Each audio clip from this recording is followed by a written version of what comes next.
Ahoj, tohle je podcast z dílny. Já jsem Soňa a i dnes se společně podíváme na cestu makerů od prvního nápadu po reálný produkt.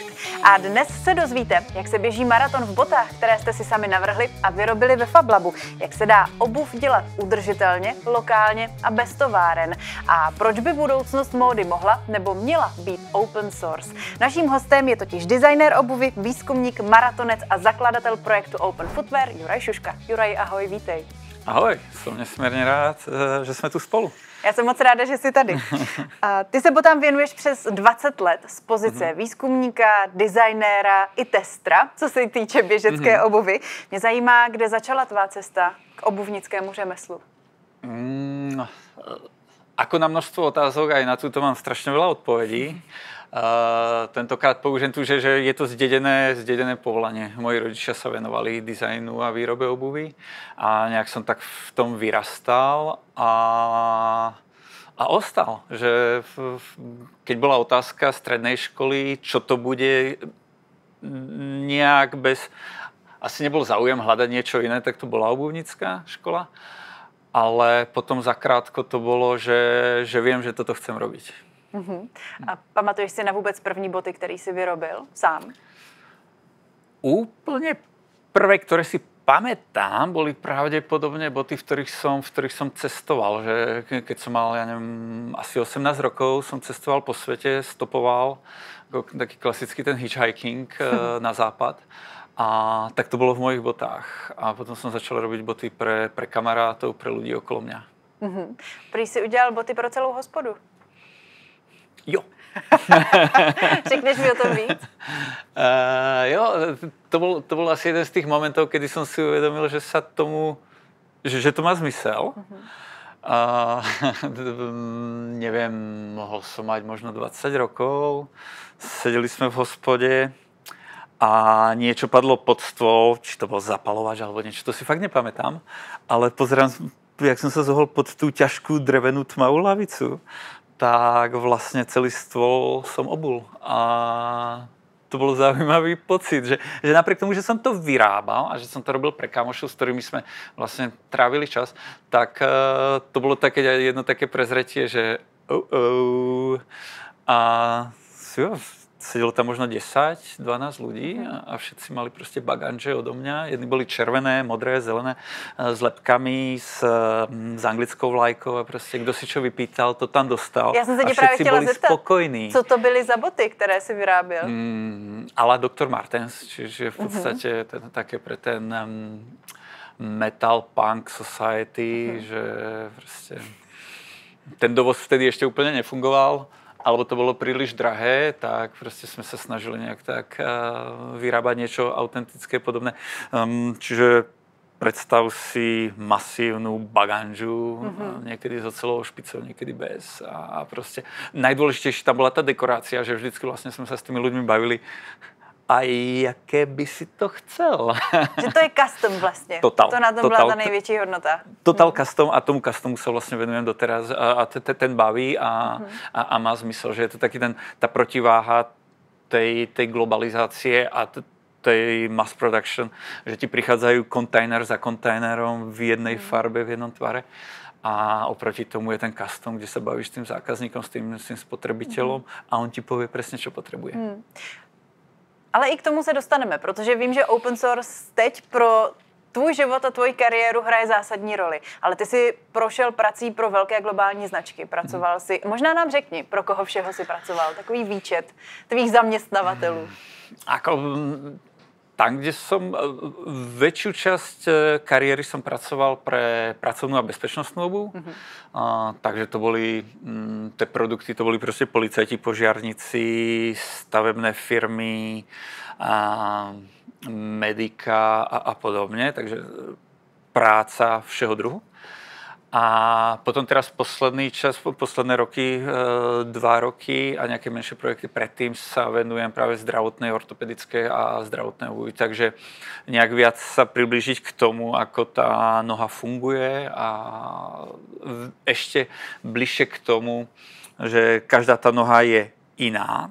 To viac menej som vedel už dávno, ale potom v tom zdravotníctve tam som videl fakt tú širokú škálu tých odchyliek od normálu a vlastně v tom sa pohybujem stále a je to zaujímavé, mám to rád. Máš zkušenosti z toho obuvního průmyslu v tom pravém slova smyslu, ale zároveň si říkal, že jsi i výzkumník, nebo já jsem tě tak uvedla. Tak mě zajímá ten tvůj výzkumný projekt, díky kterému si získal dizertačku, a to je projekt, který se díval do minulosti a zároveň propojoval to tvé, nebo to obuvnické řemeslo s tvojí láskou k běhání. Co to bylo za projekt? Ten projekt som pomenoval Shoeist a kladol si za cieľ urobiť, bol to primárne výskumný a teoretický projekt, ktorý chcel zmapovať vývoj dizajnu obuvy v socialistickom Československu. Lebo keď som vlastne prišiel do Zlína na univerzitu, z okna univerzity som videl celý ten areál a mal som nejak povedomie o tých značkách a vedel som, že proste nejaký Gottwaldov a že niečo a niečo. Dýchla na tebe obuvnická tradice Zlína. Hej, a vedel som o značke Botas, ZDA Partizánske a Sweet a proste. Ale a zároveň som začal pracovať pre české a slovenské firmy, konkrétne napríklad Botas Moleda a ZDA Partizánske. A ako dizajner som chcel sa dostať do tej histórie, že na to by sme sa mali pozrieť a z toho nejak vychádzať a na to nadviazať. Lenže nebolo to spracované. Takže rozhodne nie som najlepší výskumník, ale bol som jediný, ktorý bol ochotný sa tomu venovať. Takže ak hľadáš knihu, ktorú proste fakt potrebuješ na svoju prácu a nikto ju nenapísal, tak si ju napíšeš sám. Čiže asi tak, že ja som to potreboval ako dizajner pochopiť to obdobie vlastne od znárodnenia po privatizáciu, lebo historicky Československo bolo veľmi významný výrobca obuvy vďaka Baťovi, alebo firmy Baťa, ale potom aj to obdobie socializmu bolo, čo sa týka kvantity, výrazne rástlo, čiže tie znárodnené podniky sa rozrastali jak do množstva výroby aj nových technológií, ale bolo to veľmi zaujímavé obdobie a chýbali data, tak sme začali. Sme priniesli a jeden z takých vedľajších produktov, tých vedľajších produktov neplánovaných bolo viacej. Jeden z nich, že sme vytvorili spolu ešte s kolegami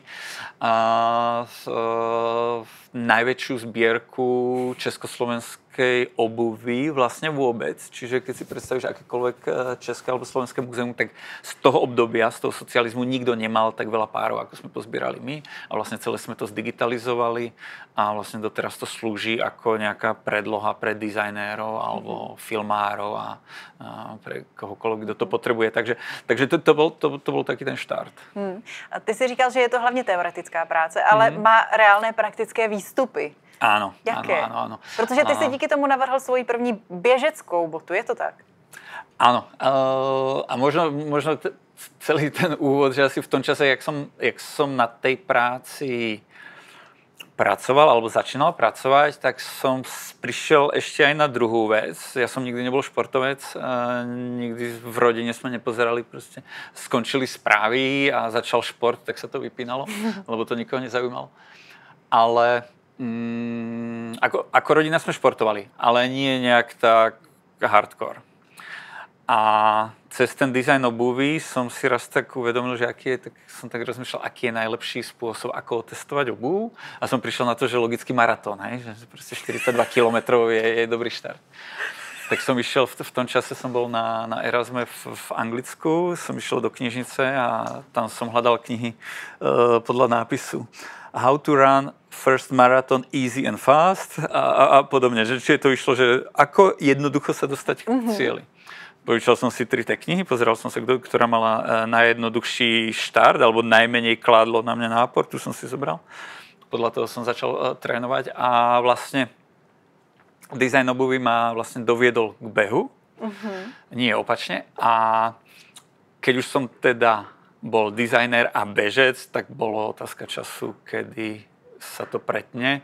A práve v tej dizertačke som našiel veľmi populárnu obuv, ktorá v 80. rokoch 20. storočia bola vyrábaná v československých národných podnikoch. Tá obuv sa volala Maratón a vyrábali to rôzne národné podniky, či už to bolo ZDA Partizánske, Svít alebo Botana Skuteč, teda firma, to, čo ľudia poznajú ako Botas. A všade sa v nejakých odmenách tá bežecká obuv vyrábala.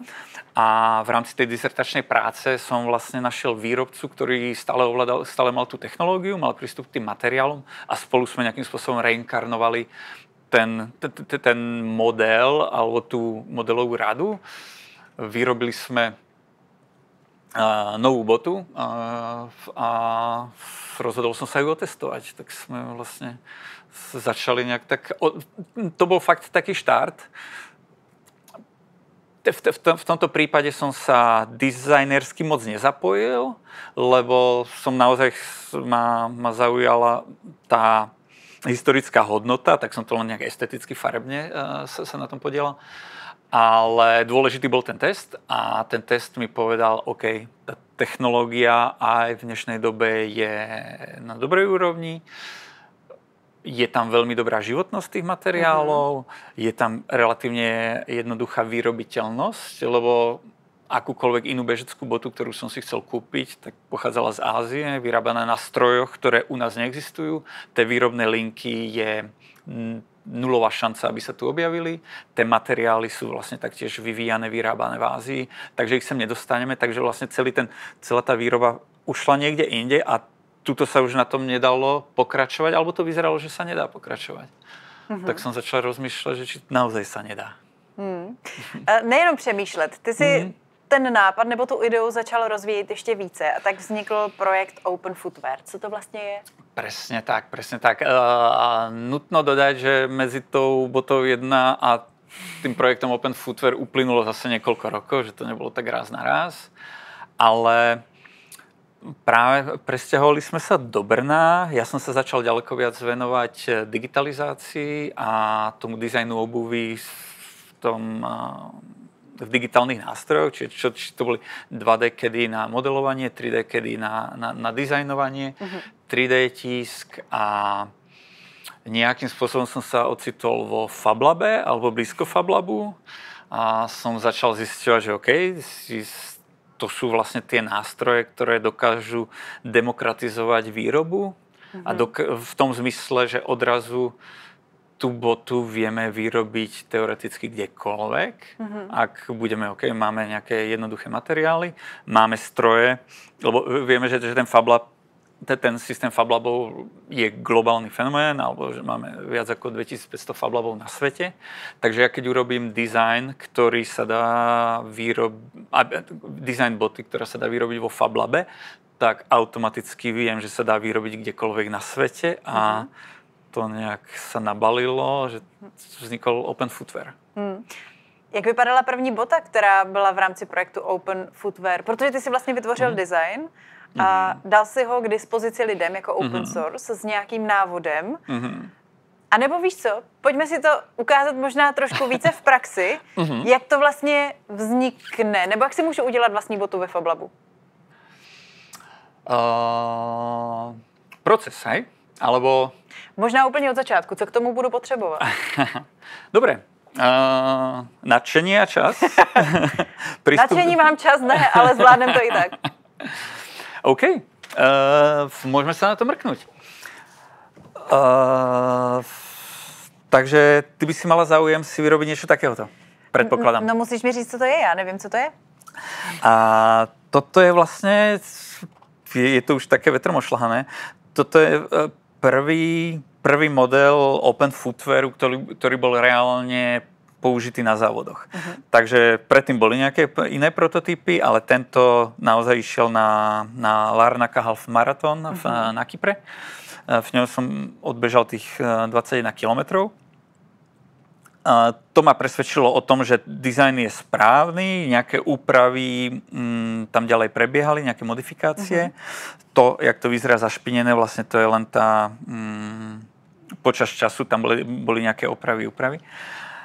A tú botu vlastne celé to strihové riešenie je publikované pod open source licenciou Creative Commons. To znamená, že ty alebo kdokoľvek iný môže ísť na naše webové stránky, tam si stiahne kompletnú výrobnú dokumentáciu. Podľa tej výrobnej dokumentácii si začne vyrábať ten výrobok a decid. Vlastne dôležité, keď to porovnám, toto je tá bota, o ktorej sme sa bavili predtým, čiže to je tá bota, ktorú ja som vlastne redizajnoval, historický model. Je zložitý na výrobu, strašne veľa materiálov, veľa šitia, proste odhadom, keď sa na to tak pozriem, tak sme na 8 až 12 materiálov. Zložité. To vo FabLabe nechceš vyrábať. Naproti tomuto, tu sme to osekali na minimum, zo spodu je to guma alebo príš, EVA forma, tá sa dá kúpiť proste v platniach a vrchový materiál môže byť prírodný alebo syntetický. To je v podstate všetko, čo potrebuješ. Tieto 3 materiály, znalosť digitálnych nástrojov, digitálnych technológií a máš botu. Pojďme se ještě více rozebrat ten postup, protože ty tady máš vlastně ty materiály už nějak předpřipravené. Takže tohle je ta syntetická kůže, kterou používáme na ten svršek boty. Ano. Ta data na to se vyřezává na laserové řezačce. Ano, přesně tak. Takže já si stáhnu nějaká data, upravím si velikost podle délky své nohy. Ano, zmeraš si délku svojej nohy v milimetroch.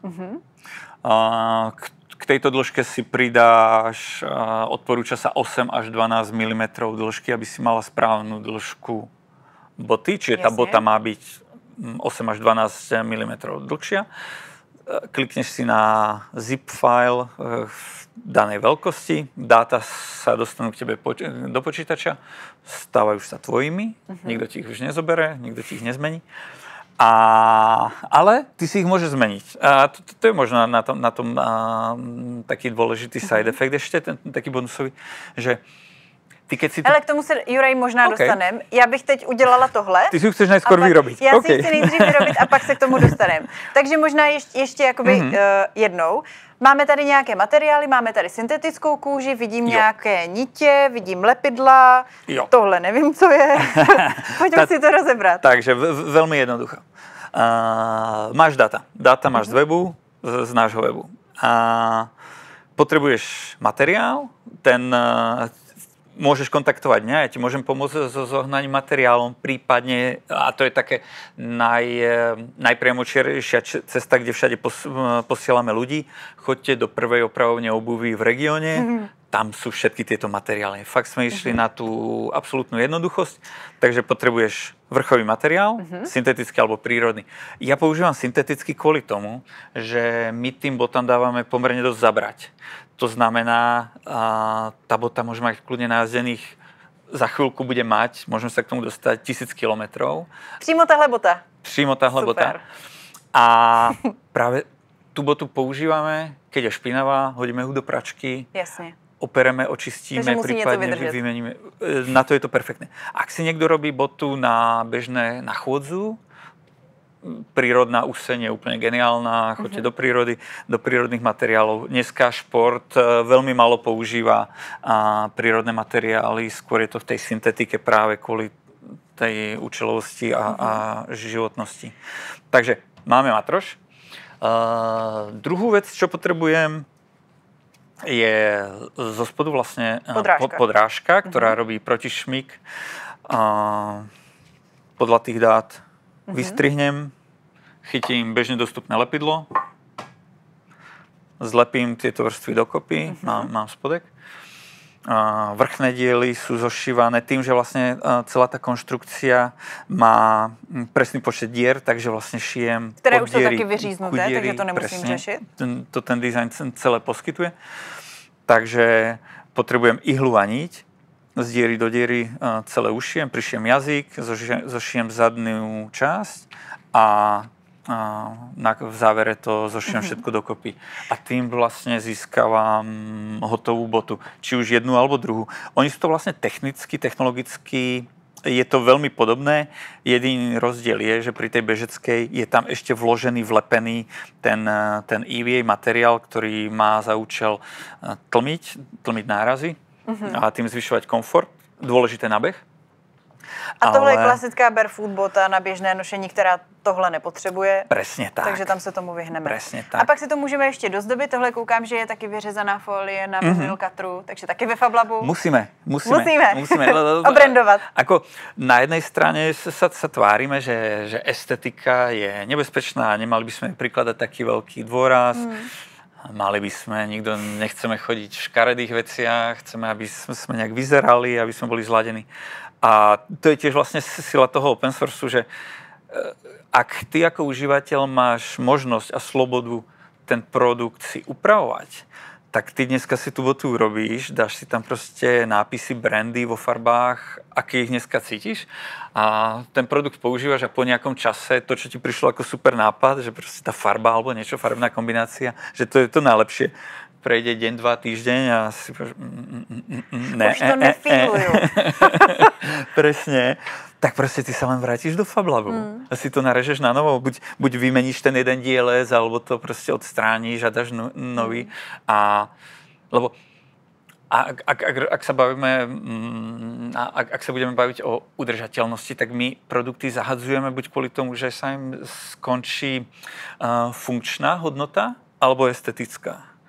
A záleží, niekde prevažuje to alebo to, ale my v tomto prípade vieme kontrolovať obidve. Že ak nám končí estetická, tak si to updateneme esteticky. Ak nám končí funkčná, tak sa zameriame na ten poškodený, najslabší článok tej zostavy, vymeníme a užíváme výrobok ďalej. Juraj, moc díky, že si nás alespoň tak ve stručnosti provedl tím, jak se v rámci Open Footwear projektu boty můžou vyrábět v dílně.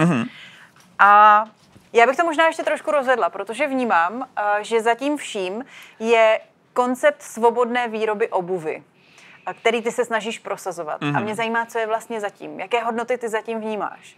Něco z toho už si naznačil, ale možná to pojďme klidně rozebrat více. Spomenul som to na začiatku, že vlastne konkrétne pri tej bežeckej obuvi, že je v Európe v podstate nevyrobiteľná. Vedel by som vymenovať značky, ktoré to robia v bežeckej obuvi, ale je ich fakt málo. A je to úplne proste malý segment. Ak dneska niekto behá, tak behá proste v bote, ktorá je vyrobená ďaleko, príde sem a je neopraviteľná. Keď ty ako užívateľ začneš behávať, vyskúšaš niekoľko produktov, ten jeden ti začne sedieť a si povieš, to je tá správna bota, v tej chcem behať. Tak si povieš, super. Ale tú botu zničíš a prídeš za pol roka, na druhú sezónu prídeš do obchodu a tá bota tam už není. Lebo výrobca sa rozhodol, že majú novší variant, ktorý ti už nemusí sedieť, nemusí vyhovať. Čiže toto je napríklad jedna z vecí. A potom sú proste... Či mať tú kontrolu toho fittingu, že dá sa to urobiť na mieru. Druhá vec, nie každý má prístup alebo budget na to, aby si to kupoval a proste pre niekoho je jednoduchšie si to vyrobiť. Napríklad teraz bol fantastický event Fab 25. Asi o tom je. Největší setkání zástupců Fab Labu z celého světa, který se konal po 7 letech v Evropě, konkrétně v Praze a Brně. Tak keď poviem, že stade, aké máme feedbacky a že koho vlastně ten projekt nadchol. No počkej, ty jsi měl jeden z nejpopulárnějších workshopů, který tam byl. To neviem. To se stály fronty. Aby si lidi mohli podle tebe vyrobit vlastní boty, já to vím. OK, tak to rád počujem. A feedback, že tým, že tam boli ľudia zo všetkých kontinentov, tak bolo pre nás veľmi zaujímavé sledovať, že kto a kvôli čomu prišiel. Že inú motiváciu má proste človek, ktorý príde proste zo západnej Európy, Holandsko, Belgicko, proste Škandinávia. Ale zároveň tam prišli ľudia proste z Afrika, Ázia a niečo. Tým, že to boli makery, tak prevažovalo to nadšenie, že môžem, tá sloboda.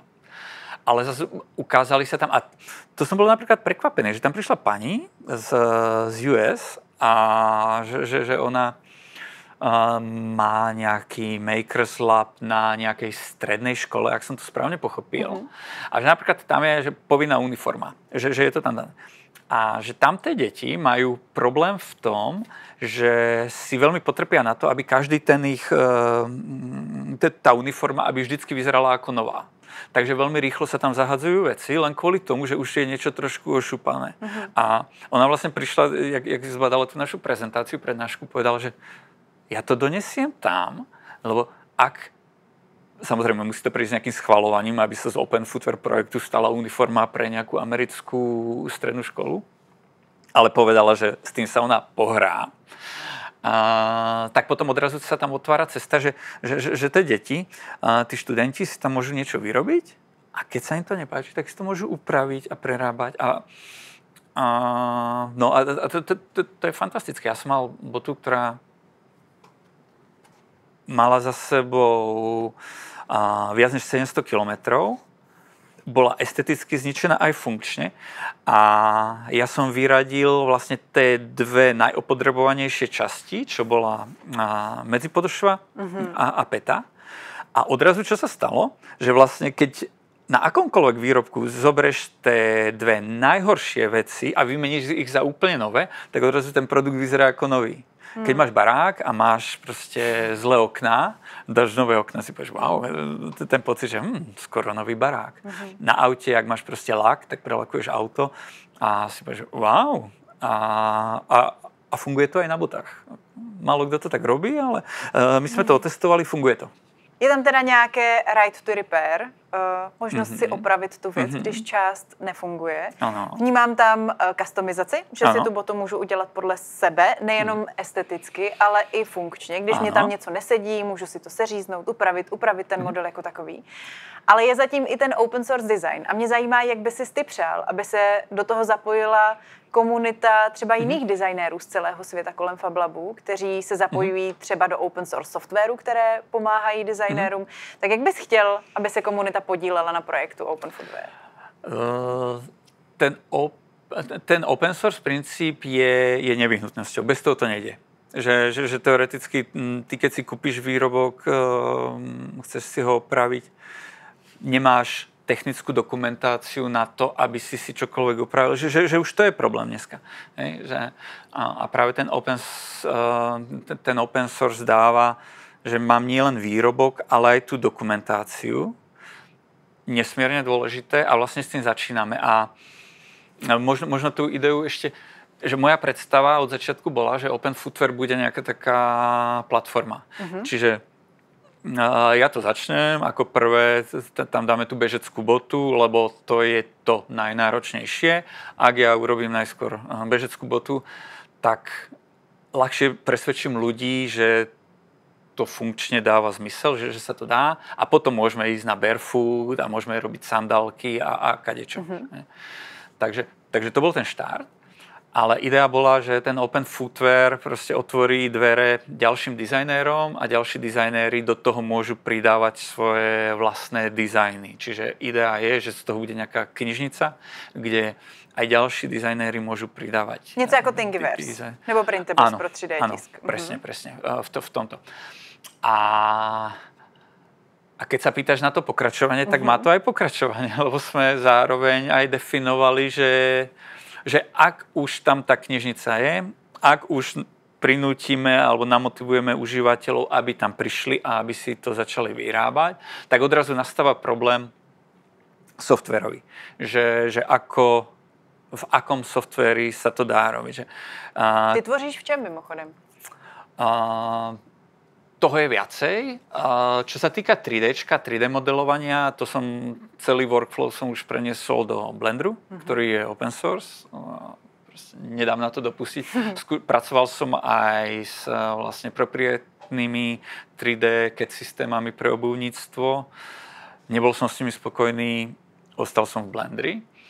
Problém ostáva pri tých konštrukčných, že tam sú nejaké špecifika, tie softvery sú fakt drahé, že fakt drahé, znamená, že licencia nejakého obuvnického CAD systému stojí 1500 až 8000 eur na jeden počítač. A teď se bavíme o tom převodu z 3D modelu do 2D konstrukce? Nie, čiste 2D konštrukcia, či je to vlastne to strihové riešenie. Čiže keď sme tuto, aby som si urobil to sú všetko vlastne 2D data, čiže užívateľ, keď príde na naše stránky, tak si stiahne nejaké SVGčko alebo nejaký iný vektorový formát. Ak riešim jednu jedinú botu, tak si zoberiem tie vektory a si ich poupravujem, zmením si šírku, dĺžku, zmením si vlastne výkrojovú líniu a dá sa to. Ale keď ako dizajner to potrebujem robiť, tak je to náročnejšie, lebo ja to potrebujem robiť raz, aby som to mal na všetky veľkostné čísla a je to také zložitejšie. A práve na to potrebujem dobrý obuvnícky CAD systém, čo sme zistili zase na FAB 25, že je obrovský problém. Alebo tak, to, že to je problém, sme zistili už dávno. Ale na FAB 25 sme zistili, že teoreticky na to existuje riešenie, tak to teoreticky, ak sa bavíme o budúcnosti Open Footwearu, tak možno Open Footwear by mohol pomôcť tým, že v spolupráci s FreeCADom urobíme nejaký špeciálny add-on, kde by sa to dalo všetko upravovať, lebo ak Open Footwear má byť knižnica, kde dneska ľudia si vlastne sťahujú už hotové dáta, ale v nejakých dostupných vektorových softvéroch si ich môžu upravovať, ale je to také upravovanie, neupravovanie. Také z pohľadu môjho ako profesionála nie je toto správne riešenie. Tak vlastne teraz sme sa začali baviť o tom, že urobiť nejaké poloprofi riešenie, kde človek si vlastne môže stiahnuť ten parametrický model, v ňom urobiť tie úpravy a automaticky už to bude mať tú úpravu prenesenú do celého sortimentu, čo by mohlo akcelerovať vlastne prínos tých nových dizajnov alebo to množstvo tých nových dizajnov v platforme. Pojďme se nakonec možná ještě vrátit k tomu, co stálo úplně na začátku, a to je běhání. Protože tady jsou nějaké medaile, to jsou tvé medaile, to jsou Jurajovy medaile, ne moje. Tak co všechno už si ve svých Open Footwear botách uběhnul? Co všechno zvládly tyhle boty? Je zaujímavé, že v podstate ja mám, dajme tomu, 5 párov minimálne bežecké obuvy Open Footwear, lebo sa stále to nejak vyvíjam, upravujem a tak.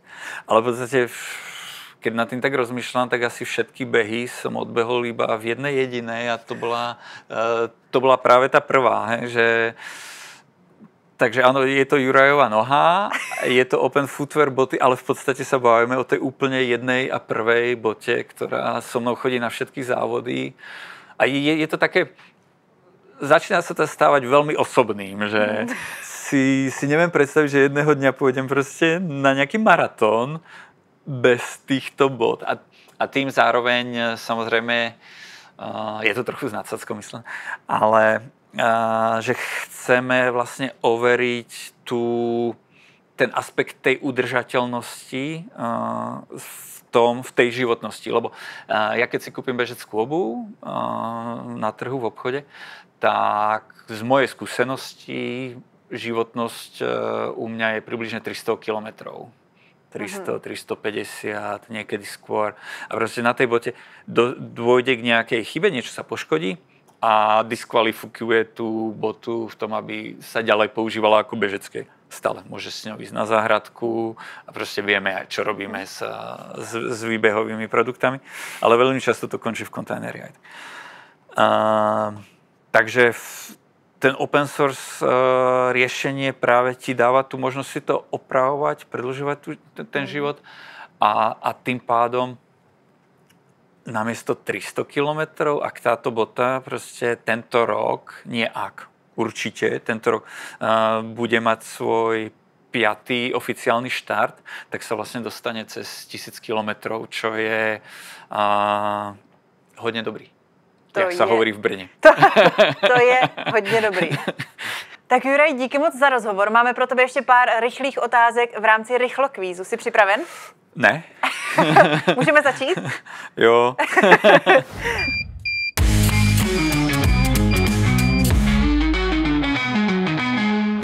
Co byl tvůj první makerský projekt? Bota. Překvapivě. Kdo je podle tebe maker? Jak ho definuješ? Človek, čo má záujem vyrábať. V mojich očiach maker bola moja mama, ktorá nám šila oblečenie. Maker bol aj otec, ktorý nám proste vyrábal šarkany, proste draky, proste chceš si to vyrobiť po svojom. Jaká je tvoje nejoblíbenější technologie nebo stroj? Asi laser cut. Kolik máš párů bot? Já Už myslím, som že řekneš třeba 2. No, už som sa zlepšil. Viem, že pri dávnejšom ščítaní som výrazne prevyšoval zásoby mojej drahej manželky. Vyrovnávame sa. Dostal som sa pod 20. Kolik z toho je běžeckých? Polovica. Jaký je tvůj nejlepší čas, za který si uběhnul maraton? 3:45 približne. Super. A předpokládám, že ve vlastnoručně vyrobených botách. Unfortunately. No. Ne. Ne. V tom je to, že jak k maratonu a behu pristupujem veľmi amatérsky a proste veľmi slabo trénujem. Tak vlastne môj prvý maratón, čo som odbehol, tak bol najlepší čas, odvtedy sa to zhoršuje, ale vôbec mi to nevadí. Dárky pro své blízké kupuješ nebo vyrábíš? Aj. A všichni dostávají boty, ne? Ne, ale mám veľmi dôležitých 2 čakačov. To som si na seba ušiel. Boudu. To bola veselá príhoda z Makersphéru, kde som vlastne predstavoval ten projekt na javisku a publikum dostalo mikrofón. Mikrofón sa dostal k mojej vtedy asi 7-ročnej dcéry. Tati, a kdy nám udeláš boty? Takže sme si dali na to ruku, že počas týchto letných prázdnin vyrobíme boty, jak to doma voláme, bežecové boty pre dcery. Takže to je môj taký teraz najdôležitejší makerský projekt na toto leto. To má prioritu, to úplně chápu. Kdo je podle tebe největší maker všech dob? Nouze. Nouze je nejlepší maker všech dob. Ne, že keď si donútená, ľahko sklozneme ku konzumu, keď máme peniaze, nie sú zapchaté proste trajektové kanály, ktoré sa rýchlo dostávajú lacný tovar do Európy, tak proste málo z nás je motivovaný byť makerami, ale odrazu, keď sa proste niečo pokazí, tak odrazu prichádzajú makery, viď COVID a viď proste každý průšvih na planéte proste a eskaluje makerstvo. Co nebo kdo tě inspiruje ve tvé práci? Veľmi ma nakoplo ten spomínaný Fab 25, vlastne ten záujem tých ľudí a to, že ten projekt dáva zmysel v globálnom meritku a proste, jak sme sa bavili, či je to škola v US, alebo to je proste nejaký lab v Nigérii alebo niekde, že proste, záujem. S jakým tvůrcem bys chtěl jít na kafe? S tebou. Jaký je podle tebe největší mýtus nebo lež o prototypování? Neviem, nestretávam sa asi z nejaký... Asi tak často prototypujem, že už to ignorujem a proste viem, že prvý prototyp je zlý, druhý prototyp je zlý, v treťom sa možno niečo dá.